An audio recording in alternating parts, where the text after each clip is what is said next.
The sun was shining over the ruins of Pompeii. Dr. Luca Romano wiped the sweat from his forehead as he carefully brushed away the thick layer of volcanic ash. His team of archaeologists had been working in this area for weeks, hoping to uncover more secrets from the past. "Professor, I found something!" a young archaeologist named Marco shouted. Dr. Romano hurried over and looked at the dark, shiny object in Marco's hands. It was small, round, and smooth like glass. But it was not an ordinary piece of glass. It had a strange shape, almost like part of a human head. "What is this?" Marco asked, his voice full of curiosity. Dr. Romano took a deep breath. "Let's be very careful. This could be something incredible." The team carefully removed the object from the ground and took it to their research tent. Under the bright lights, they examined it closely. Dr. Romano's eyes widened. This is a human brain," he whispered. The room fell silent. How could a brain turn into glass? The team knew that when Mount Vesuvius erupted in AD 79, the intense heat had destroyed everything in its path. But could it have turned a human brain into glass? Dr. Romano looked at his team. "We have just made an incredible discovery. We must find out more." Dr. Emily Carter sat in her bright laboratory, staring at the images on her computer screen. The email from Dr.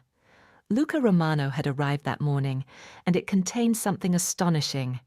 Pictures of a human brain turned to glass. She leaned forward, studying the smooth dark surface of the strange object. "This is impossible," she murmured to herself. How could a brain survive in this form after so many centuries? Dr. Carter was one of the world's leading scientists in archaeology and chemistry. She had studied ancient artifacts before, but this was different. This was not just history, it was science, mystery, and discovery all in one. Without hesitation, she picked up her phone and called Dr. Romano. "Luca, I need to see this in person," she said. "Then come to Pompeii," Dr. Romano replied. "This might be the most important discovery of our time." A few days later, Dr. Carter arrived in Italy. As she walked through the ruins of Pompeii, she felt the weight of history around her. The streets, once filled with life, were now silent. The past was frozen in time, covered by the ashes of Mount Vesuvius. Inside the research tent, Dr. Romano carefully unwrapped the glass brain. Dr. Carter's eyes widened as she saw it up close for the first time. "It's beautiful," she whispered. "But how did this happen?" She turned to the team. "We need to study this brain in detail. We must understand the science behind it." Dr. Carter quickly assembled a team of experts: geologists, chemists, and medical researchers. They would work together to uncover the secrets hidden inside the glass brain. The answers were waiting, and Dr. Carter was determined to find them. Dr. Carter's lab was filled with excitement. The glass brain had been carefully transported from Pompeii to a high-tech research facility. Scientists in white lab coats gathered around as Dr. Carter and her team prepared to scan the ancient artifact. "If the brain really preserved some of its structure," Dr. Carter said, "there's a chance we can learn something about the person it belonged to." The team used a powerful 3D scanner to analyze the brain's surface. The screen lit up with detailed images of its internal structure. Gasps filled the room. "The neural pathways," whispered Dr. Kim, a neuroscientist. "Some of them are still intact." Dr. Carter's heart raced. This was beyond anything they had imagined. The intense heat of Mount Vesuvius had destroyed Pompeii in seconds, but somehow it had also preserved parts of this person's brain, like freezing a moment in time. "We need to go deeper," Dr. Carter said. Using advanced imaging technology, they carefully studied the preserved pathways. After weeks of research, they made an incredible discovery: tiny electrical signals still trapped within the structure. "What if we could decode them?" Dr. Romano suggested. "What if we could see their memories?" It sounded impossible, but modern science had made incredible advances in brain research. By analyzing the preserved pathways, they began reconstructing tiny fragments of thoughts and sensations. The team worked day and night, piecing together the data. Then, one evening, they saw something remarkable. On the screen, blurry images appeared, flashes of light, shadows of buildings, a crowded marketplace, a man's hands holding a scroll, a woman's laughter in the distance, the warm glow of the setting sun over ancient Pompeii. The room fell silent. This is a memory," Dr. Carter whispered. They had done it. For the first time in history, they were seeing the world through the eyes of someone who had lived nearly 2,000 years ago. Who was this person? What had their life been like? The answers lay hidden in the glass brain, waiting to be uncovered. The lab was silent, except for the quiet hum of computers processing the ancient data. On the screen, the fragmented memories of the glass brain continued to appear, like pieces of a lost puzzle coming together. Dr. Carter and her team watched in awe as scenes from ancient Pompeii unfolded before their eyes. A marketplace buzzed with life, merchants selling fresh fruit, bakers pulling warm loaves from stone ovens, children laughing as they chased each other through narrow streets. The images flickered and shifted, revealing glimpses of a grand villa adorned with colorful murals, a family sharing a meal, a young man studying a scroll by candlelight. Dr. Romano leaned forward. "We are looking into the past, seeing how people lived, what they valued. It's incredible." But then the memories changed. The peaceful scenes were replaced by confusion.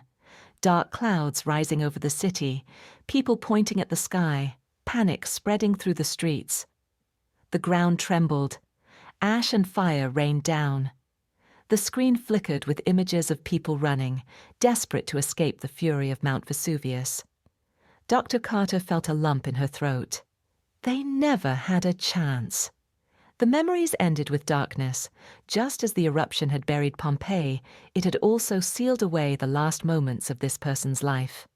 For a long time, no one spoke. Then Dr. Carter sighed. "This discovery is more than science. It's a reminder." Dr. Kim nodded. "A reminder that life can change in an instant." Dr. Romano added, "And that history is not just ruins and artifacts. It is people who lived, loved, and dreamed, just like us." The team sat in quiet reflection. The glass brain had given them a rare gift, a window into the past and a lesson for the present. Cherish every moment. Appreciate the simple joys of life. And never forget the stories of those who came before. Months passed, but the impact of the glass brain discovery continued to grow. Dr. Carter and her team worked tirelessly, analyzing every detail, ensuring their findings were accurate. Finally, the day arrived. Her research was ready to be shared with the world. At a grand science conference in London, Dr. Carter stood before a large audience. Historians, scientists, journalists, and curious minds filled the hall, eager to hear about the mysterious glass brain of Pompeii. She took a deep breath and began. "For centuries, Pompeii has been a city frozen in time. Now, for the first time in history, we have not only preserved its ruins, we have glimpsed its memories." The screen behind her lit up with images, the bustling marketplace, the warm glow of oil lamps, the final moments of panic before the eruption. Gasps filled the room. Dr. Carter continued, "This discovery is more than just science. It reminds us that history is not just about dates and ruins. It is about people. People who laughed, who dreamed, who loved. And in many ways, they were just like us." The audience sat in stunned silence, absorbing the weight of her words. Then applause erupted. Scientists marveled at the technological breakthroughs. Historians praised the emotional depth of the findings. Ordinary people, watching the conference live from their homes, felt an unexpected connection to the past. Dr. Carter's research was published in leading scientific journals, inspiring new studies on ancient remains and extreme heat preservation. Museums prepared exhibits to display the glass brain, allowing people from around the world to see a piece of history unlike anything before. But for Dr. Carter, the true success of the project was something deeper. It was the realization that science and history are not separate. They are bridges, connecting past and present, reminding humanity of its shared journey. As she walked out of the conference hall that evening, she looked up at the sky. The same sky that had watched over Pompeii thousands of years ago. The past was never truly lost.